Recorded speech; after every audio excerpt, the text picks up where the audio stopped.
Hello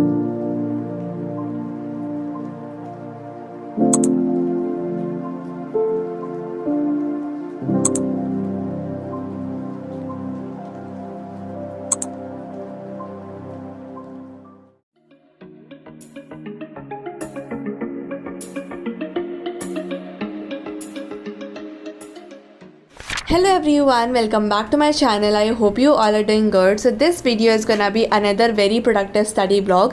So इस वाले vlog में मैं आप लोग को दिखाने वाली हूँ कि जो मेरा आकाश में PT4 टेस्ट आ रहा है 240 मार्क्स का, उसके लिए मैं कैसे कैसे और क्या क्या प्रिपरेशन कर रही हूँ and what all resources am I following, कैसे कैसे क्वेश्चन सॉल्व कर रही हूँ.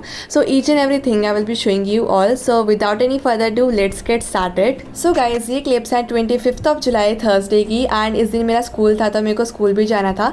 तो मैंने सोचा कि जल्दी से अपना मॉर्निंग का स्टडी सेशन वाइंड अप करते हैं एंड उसके बाद हम स्टार्ट करेंगे रेडी होना फॉर आवर स्कूल. अब गाइज इसके अगले दिन मैंने प्लान किया था फ्राइडे को कि मैं छुट्टी करूँगी बिकॉज सैटरडे को मेरा टेस्ट है. तो मेरे को पूरा फ्राइडे चाहिए प्रिपरेशन करने के लिए बिकॉज अगर मैं डेली स्कूल जाती हूँ ना तो वीक डेज़ पर मेरे पास काफ़ी कम टाइम बचता है कि मैं अपनी टेस्ट की प्रिपरेशन कर सकूँ. तो मैंने सोचा कि अगर मैं फुल डे एक बार छुट्टी ले लूँगी ना तो मेरे को काफ़ी टाइम मिल जाएगा, मेरा मोस्टली पार्ट कवर अप हो सकता है उस दिन पे. तो मैंने ऐसे ऑलरेडी प्लान करके रखा था कि फ्राइडे को मैं छुट्टी ऑब्वियसली करने वाली हूँ. अब बेसिकली जो वीकडेज रहते हैं जब मैं डेली स्कूल जाती हूँ तो मेरे पास बस एक ही टाइम रहता है जिसमें मैं बहुत ही ज़्यादा प्रोडक्टिव होकर पढ़ाई कर सकती हूँ, वो तो रहता है मॉर्निंग का. स्कूल से आने के बाद मैं ऑब्वियसली पढ़ती हूँ बट वो इतना मन वाला पढ़ना नहीं होता है. बेसिकली उस वक्त मुझे पढ़ना पड़ता है बिकॉज अगर नहीं पढ़ूंगी तो सिलेबस तो कंप्लीट होगा नहीं, इसलिए उस वक्त मेरे को पढ़ना पड़ता है. लेकिन जब ज़्यादा प्रोडक्टिव वाला टाइम है वो मेरा मॉर्निंग का रहता है. सो अभी जो मैंने आप लोग को क्लिप दिखाई उसमें मैं पढ़ रही थी chemistry and the chapter for structure of atom. तो मैं अपने नोट्स को अच्छे से रिवाइज कर रही थी एंड गो थ्रू कर रही थी. अब गाइज ये पर्टिकुलर क्लिप है नेक्स्ट डे की. अब आप लोग को लग रहा होगा कि इससे पहले वाली क्लिप जो मैंने आपको मौसम की दिखाई थी और ये वाली क्लिप काफ़ी सिमिलर है.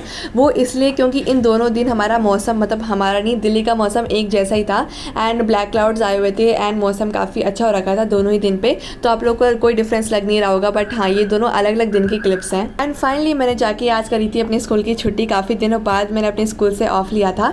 तो आज मैं ना थोड़ा सा लेट भी उठी थी. मैं उठी थी 6 बजे के आसपास. वैसे तो मैं उठ जाती हूँ 3 या 4 बजे, लेकिन आज मैं थोड़ा सा लेट उठी थी क्योंकि देखो मैं काफ़ी थक गई थी रोज़ स्कूल जा के एंड जल्दी जल्दी उठ के. तो मैंने सोचा कि आज मैंने छुट्टी तो की है तो मैं पढ़ लूँगी पूरे दिन में, तो थोड़ा सा रेस्ट कर लेती हूँ. तो मैं 2 घंटे एक्स्ट्रा सो के 6 बजे आराम से उठी थी.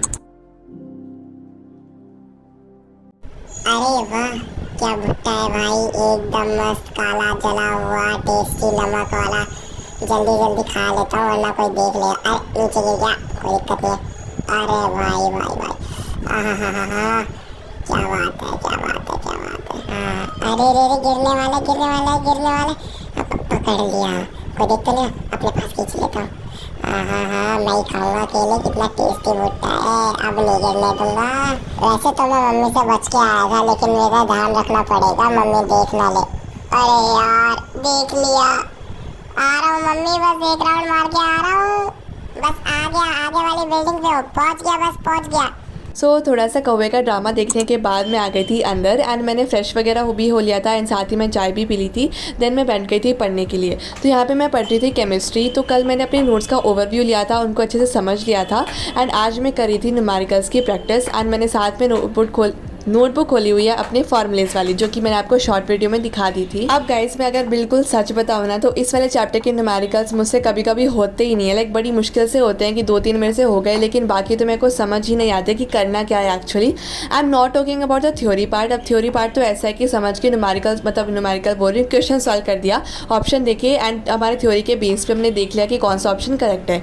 लेकिन जो केमिस्ट्री के न्यूमेरिकल्स है ना भाई, इतने गंदे लगते हैं ना मेरे को. लिटरली अभी मैं सॉल्व कर रही थी तो मुझसे बड़ी मुश्किल से सॉल्व हो रहे थे एंड इसलिए मैंने सोचा कि सबसे पहले ना जो मेरे मॉड्यूल में थोड़े से जो एग्जाम्पल वाले पार्ट दिए हुए हैं ना मैं उनको सॉल्व कर लेती हूँ. उनसे मुझे आइडिया मिल जाएगा कि इन्हें एक्चुअली सॉल्व करते कैसे हैं एंड कैसे कैसे टाइप के क्वेश्चन कैसे कैसे सॉल्व होंगे. अब देखो मेरे को पता नहीं कि इस केमिस्ट्री के न्यूमेरिकल्स को मैं कैसे टैकल अप करने वाली हूँ, बट आज लास्ट डे है तो जैसे जैसे मैं चला लेती हूँ काम. सो वही यहाँ पे मैं अपने एग्जाम्पल्स की प्रैक्टिस कर रही थी. And guys as a disclaimer मैं आप लोग को बता देती हूँ कि मेरे कैलकुलेशन वाले पोर्शन में मैं कैलकुलेटर को यूज़ नहीं कर रही थी. Basically I was just checking out my answer कि मेरा आंसर सही आया है या फिर नहीं. मेरा आंसर ना फ्रैक्शन में आया था तो मैंने कंफर्म करने के लिए कैलकुलेटर यूज़ कर लिया था. सो इतना काम करने के बाद मेरे को भूख लग गई थी एंड मम्मी ने ऑलरेडी ब्रेकफास्ट बना के रखा था तो मैंने यहाँ पे ब्रेकफास्ट किया. Okay guys, so here I am back after taking a quick shower. तो अब मैं पढ़ना स्टार्ट करने वाली हूँ with my next subject that is zoology. तो ज़ूलॉजी में हमारा हिस्टोलॉजी ऑफ हर्ट वॉल तक आ रहा है। तो यहाँ तक मेरे को जल्दी से कंप्लीट करना है। I will be learning each and everything and then question practice करेंगे। And then after completing our syllabus for zoology we will be starting up with botany. And then शाम को इवनिंग में हम करने वाले हैं फिजिक्स। तो ये मेरा पूरा का पूरा शेड्यूल रहेगा। जैसे मैंने मॉर्निंग में सबसे पहले केमिस्ट्री कर लिया था, अब मैं करूँगी zoology and then botany and then physics. So अभी जल्दी से स्टार्ट करते हैं। Let's get started with zoology. I will be reading the NCERT first and उसके बाद नोट्स को go through करूँगी and then we will be getting through the questions. So let's go.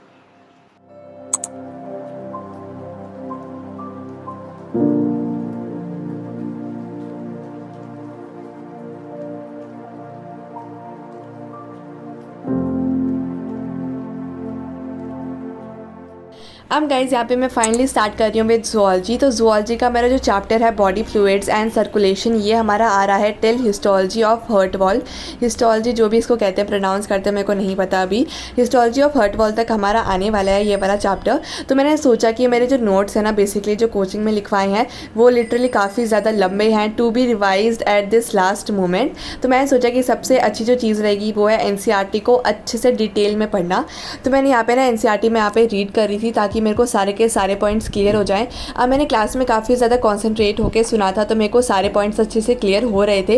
मेरे को बस इनको रीड करना था, अपने आप को एक्सप्लेन करना था एंड इस तरीके से मेरे को अच्छे से लर्न भी हो जाता है। अब गाइज मैं NCERT कैसे पढ़ती हूँ, मैं हर एक पॉइंट को ना 3-4 बार रिवाइज करती हूँ, मतलब रीड करती हूँ एंड खुद को समझाती हूँ ताकि मेरे को अच्छे से क्लियर हो जाए कि NCERT में वो लाइन एक्चुअली कहना क्या चाहती है। एंड जो ज़्यादा ही इंपॉर्टेंट पॉइंट्स होते हैं जो कि मैं भूल भी सकती हूँ, थोड़े से कन्फ्यूजिंग है, उनको मैं जो साइड में स्पेस रहती है ना NCERT में, मैं वहाँ पे नोट डाउन कर लेती हूँ। एंड ऑल्सो मैंने अलग अलग कोड बनाया हुआ है अलग अलग हाईलाइटर्स के लिए कि पिंक हाईलाइटर्स का मतलब है सबसे ज़्यादा इंपॉर्टेंट एंड इसी तरीके से येलो और ग्रीन का भी है।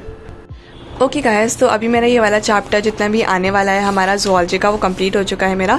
मैंने अभी क्वेश्चन प्रैक्टिस नहीं किया, वो मैं शाम को कर लूँगी जब मेरा बॉटनी और ज़ूलॉजी साथ में हो जाएगा, तब कर लूँगी। अभी देखो मैंने जस्ट पढ़ाई है तो क्वेश्चन तो मेरे को आ ही जाएंगे, बट जब मैं थोड़ी देर बाद सॉल्व करूँगी जैसे बॉटनी का पढ़कर, तो क्वेश्चन अगर नहीं आते हैं तो तब मैं थोड़ा सा प्रैक्टिस कर सकती हूँ, बट ना सारे मोस्टली भी आ ही जाएंगे क्योंकि मैंने अभी जस्ट ही पढ़ा है।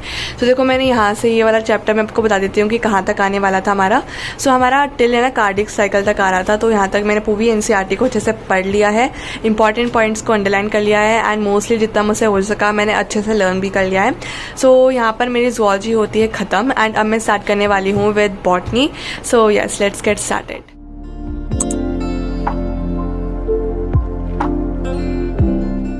अब गाइस ब्रेक में मम्मा ने हमें दे दिया था ये बनाना। वैसे तो मैं खाती नहीं हूँ इतनी ज़्यादा, तो मम्मी ने बोला कि कट करके मैं ही दे देती हूँ तभी तो खाएगी, तो इसमें मम्मी ने कट करके दिया था। साथ ही इसमें मम्मी ने काला नमक भी डाल दिया था ताकि थोड़ा सा टेस्ट अच्छा लगे मेरे को। तो मैं से नॉर्मली मैं खाती नहीं हूँ, अगर रखी रहती है अगर मम्मी सामने से तभी मैं खाती हूँ, वरना जो बाकी फ्रूट्स रहते हैं ना वो तो खा लेती हूँ, जैसे मैंगो हो गया, वाटरमेलन हो गया, वो अलग बात है, अभी ख़त्म हो गया उनका सीज़न गया, बट स्टिल। अब गाइस मैं सब्जी इतनी ज़्यादा ना खाऊँ बट स्टिल मैं फ्रूट्स तो खा ही लेती हूँ। अब ये थोड़ा सा टॉपिक से डाइवर्टेड हो गया था, अब वापस करते हैं get back to topic. And यहाँ पे मैं कर रही थी बॉटनी। तो बॉटनी में हमारा चैप्टर आ रहा है biological classification from the topic you bacteria. तो इससे पहले तक जो हमारा आर्की बैक्टीरिया है वहाँ तक हमारा आया था PT टेस्ट 3rd में, एंड वो थोड़ा सा पार्ट हमारे टर्म टेस्ट में भी आ गया था, तो वो वहाँ तक आया था। अब की बात जो PT 4 है उसके अंदर आने वाला है from you bacteria from the मतलब till the whole chapter, virus viroids वाला टॉपिक है, पूरा लास्ट चैप्टर तक हमारा आ रहा है इसके अंदर। सो हाँ, मैंने यहाँ पे अपनी लास्ट टॉपिक तक मैं रिविजन करी हूँ एंड आई रियली होप कि मेरा शाम तक अच्छे से कंप्लीट हो जाए। एंड इसके बाद मैं वीडियो एडिट करने भी बैठ गई थी, तो ये जो वीडियो एडिट कर रही हूँ ना, मैं इसका थोड़ा सा पार्ट अपना बॉटनी का कंप्लीट करने के बाद एडिट कर रही हूँ। एंड इसके बाद मेरे को फिर से बॉटनी कंटिन्यू करना है एंड मेरे को फिजिक्स भी पढ़ना है, तो अभी स्टिल मेरे पास काफ़ी काम पड़ा है। तो मैंने सोचा जल्दी से अपना वीडियो का काम कवर अप कर लेते हैं, वैसे ही वीडियो के लिए मैं काफ़ी लेट हो चुकी हूँ। सो हाँ guys, that's it for this video and I hope you all enjoyed it a lot. I will meet you all in my next video. तब तक लिए tata, bye bye, take care.